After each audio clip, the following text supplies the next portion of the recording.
கரெக்டாக இப்போலேருந்து ஒரு 31 வருஷம் பின்னாடி போனோன்னு வைங்களேன். 1992 கிறிஸ்மஸ் செலிப்ரேஷன் ரொம்ப பியூட்டிஃபுல்லாக நடக்குது. எல்லா கிறிஸ்டியன்ஸ்க்கும் அது ஒரு பெரிய ஃபங்க்ஷனாக இருந்தது.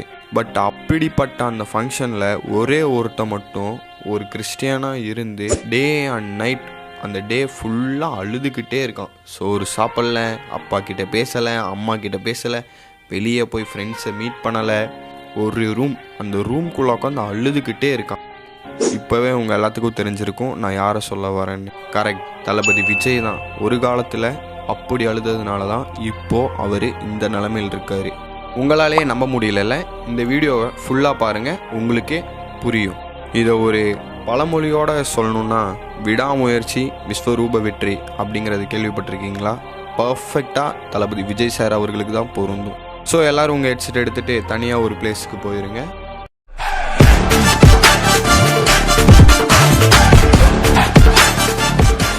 தளபதி விஜய் 1974 பிறக்கிறாரு. இவங்க அப்பா அம்மா யாருன்னு பார்த்தீங்கன்னா டைரக்டர் சந்திரசேகர் அண்ட் சோபா சந்திரசேகர். இவங்க 2 பேர் தான்.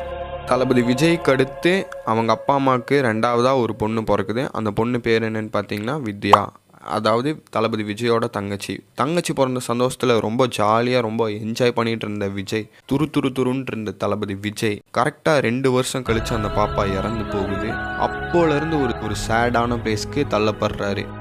ஏன்னு பார்த்தீங்கன்னா, நம்ம இப்போ இந்த வயசில், அதாவது ஆஃப்டர் 20க்கு அப்புறம் உங்களுக்கு என்ன ப்ராப்ளம் வந்தாலும் நீங்கள் சமாளிச்சிருவீங்க. பட் ஒரு 3 வயசுலேயே 4 வயசுலேயே உங்களுக்கு இந்த மாதிரி ஒரு ப்ராப்ளம் வந்ததுன்னா, கூடவே இருக்கிறவங்க திடீர்னு இறந்தாங்கன்னா அதை நம்மளால் குழந்தைங்க மனசில் போய் ரீப்ளேஸ் பண்ண முடியாது. அதை விட்டு வெளிவா அப்படின்லாம் சொல்ல முடியாது. ஸோ அப்போ அமைதியானவர் தான், இப்போ மட்டும் அமைதியாகவே இருக்கார். சொல்லப்போனால் அந்த சைலண்ட் இவர் இந்த அளவுக்கு வளர்றதுக்கு ஒரு சின்ன காரணமாக இருக்குதுன்னு வச்சுக்கோங்களேன். சாரி, நான் ரொம்ப முன்னாடி போயிட்டேன். பேக் டு த டாபிக்குள்ளே போகிறதுக்கு முன்னாடி 99% ஆஃப் பீப்புள்ஸ் இந்த சேனலை சப்ஸ்கிரைப் பண்ணாமல் தான் பார்க்குறீங்க.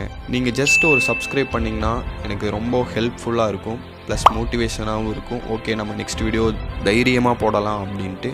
ஸோ மறக்காமல் சப்ஸ்கிரைப் மட்டும் பண்ணிடுங்க. அதுக்கப்புறம் அவர் ரொம்ப சைலண்ட் ஆகுறாரு. டிப்ரெஷனோட உச்சக்கட்டத்துக்கே போகிறாரு. அவங்க அப்பா அம்மாலாம் பார்த்தீங்கன்னா விஜய் பார்த்து ரொம்ப சோகமாக இருந்தான்.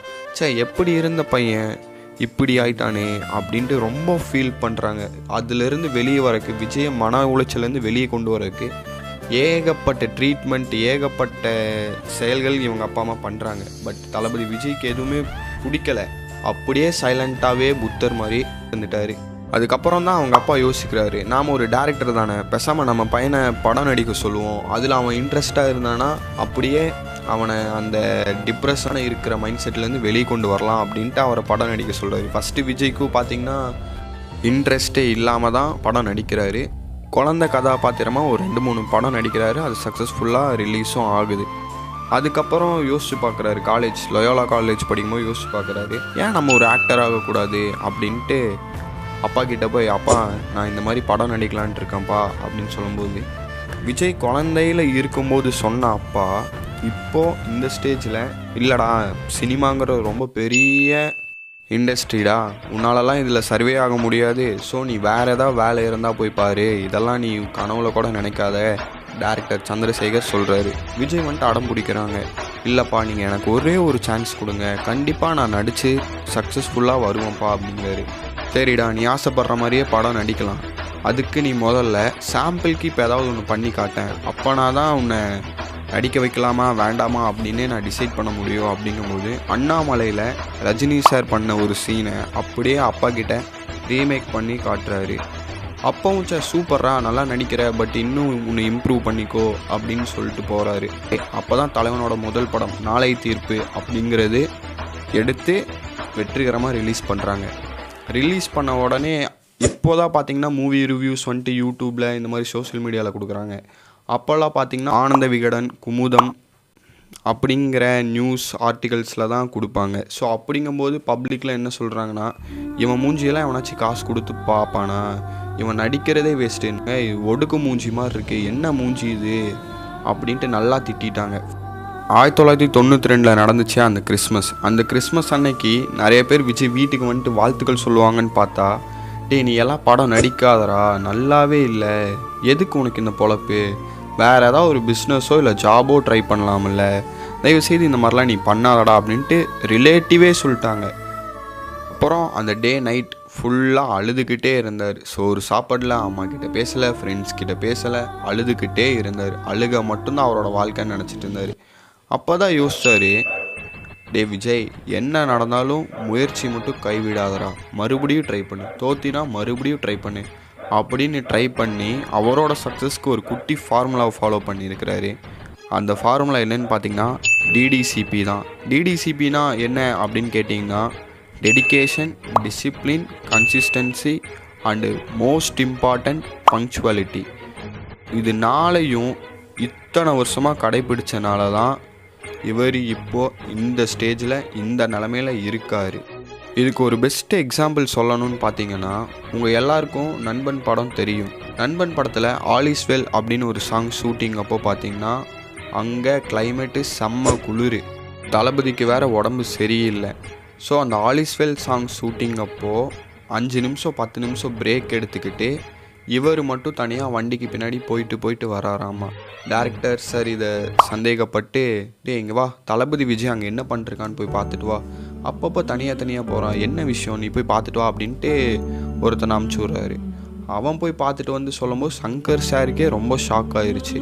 என்னன்னு பார்த்தீங்கன்னா அவர் பாடி கண்டிஷன் சரியில்லை, அதனால் அவருக்கெல்லாம் வாமிட் வந்துக்கிட்டே இருக்குது. அவரோட உடம்பு ஆக்சுவலி அசையவே கூடாது அந்த இடத்துல. பட் அவர் அதெல்லாம் பொருட்படுத்தாமல் இந்த டேட்டில் இந்த சாங் நம்ம முடிக்கிறோன்ட்டு கமிட் பண்ணியிருக்கோம், ஸோ நமக்கு ஃபஸ்ட்டு நம்ம ஒர்க்கு தான் முக்கியம் அப்படின்ட்டு வந்திருக்கிறாரு. இதுக்கு பேர் தான் hard work and discipline plus dedication. இந்த மாதிரி ஒர்க் பண்ணால் நீங்களும் ஒரு 5 இயர்ஸ்லேயே கண்டிப்பாக மேலே வந்துடுவீங்க. சாரி கைஸ், நான் ஏதோ ஒரு ஆர்வத்தில் ரொம்ப முன்னாடி போயிட்டேன். இவர் அவங்க அப்பா கிட்ட அந்த நாளை தீர்ப்பு படம் முடிஞ்சதுக்கப்புறம் சரி என்ன நடந்தாலும் பார்த்துக்கலாம் அப்படின்ட்டு நிறையா படங்கள் நடிக்கிறாங்க. ஒரு சில படம் இவருக்கு கை கொடுக்குது, சில படம் எல்லாம் இவரை கீழே டவுன் பண்ணி விட்டுருது. ஸோ இவர் அதெல்லாம் பொருட்படுத்தாமல் என் வேலையை நான் பார்க்க தாண்டா செய்வேன், எவன் என்ன சொன்னால் என்ன அப்படின்ட்டு போய்கிட்டே இருக்கார் அந்த நதி மாதிரி. நீங்கள் முக்கியமாக இதை நோட் பண்ணியிருந்தீங்கன்னா உங்களுக்கே தெரியும், பேசிக்காக இவர் ஆடியோ லான்ச் வைப்பார். அந்த ஆடியோ லான்ச்சில் அவன் இப்படி இவன் அப்படி அப்படின்லாம் பேசவே மாட்டார். பொதுமக்களுக்கு என்ன வேணுமோ அதை கண்டிப்பாக தெரியப்படுத்துவார். இப்போ ரீசெண்ட்லி அந்த ஸ்கூல் குழந்தைங்களெல்லாம் 12th நல்ல மார்க் 10th நல்ல மார்க் எடுத்தவங்களெல்லாம் கூப்பிட்டு வச்சு ஒரு சர்டிஃபிகேட் கொடுக்குற மாதிரி அவார்ட் கொடுக்குற மாதிரி பண்ணாரு பார்த்தீங்களா. அதில் கூட பார்த்தீங்கன்னா நீங்கள் தான் அடுத்த தலைமுறை, ஸோ உங்கள் ஓட்டை பார்த்து சிந்திச்சு தெளிவாக யாருக்கு ஓட்டு போடணுமோ அவங்களுக்கு நீங்கள் போடுங்க அப்படின்ட்டு தான் சொல்லியிருப்பார். உடனே ஒரு சில பேர் தளபதி அரசியல் வராராமா, அது பண்ணுறாராமா, இது பண்ணுறாராமா, எதுக்கு? சாரி, மற்ற படங்களோட ஆடியோ லான்ச்லாம் பார்த்தீங்கன்னா இந்த மாதிரி பாட்டு ரிலீஸ் ஆகுது, இந்த மாதிரி வருது, இந்த டைமுக்கு வருது அப்படிங்களாம்.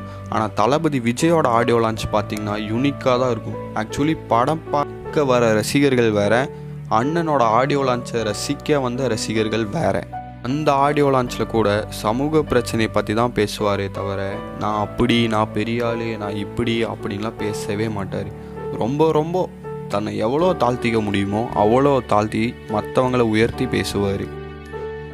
அண்ணனுக்கு இருக்கிற ஒரே மைண்ட் செட் தான் ரசிகனும் நல்லா இருக்கணும், நாமளும் நல்லா இருக்கணும் அப்படின்னு தான். மறக்காமல் லியோ ஆடியோ லான்ச் கேன்சல் ஆனனால எனக்கு என்ன பாதிப்பாச்சு, அதாவது ஒரு ரசிகனாக எனக்கு என்ன ஆச்சு அப்படிங்கிறத கீழே ஒரு வீடியோவில் போட்டிருக்கேன். மறக்காமல் அதையும் செக் பண்ணி பாருங்கள். இந்த வீடியோ முடிஞ்ச அளவுக்கு ஷேர் பண்ணுங்கள், லைக்ஸும் பண்ணுங்கள். முக்கியமானது இது ரெண்டும் பண்ணலனா கூட பரவாயில்ல, அந்த சப்ஸ்கிரைப் பட்டன்ஸ் மட்டும் ஒரு அழுத்தி விட்டு போங்க. நெக்ஸ்ட் வீடியோவில் பார்க்கலாம். பாய்.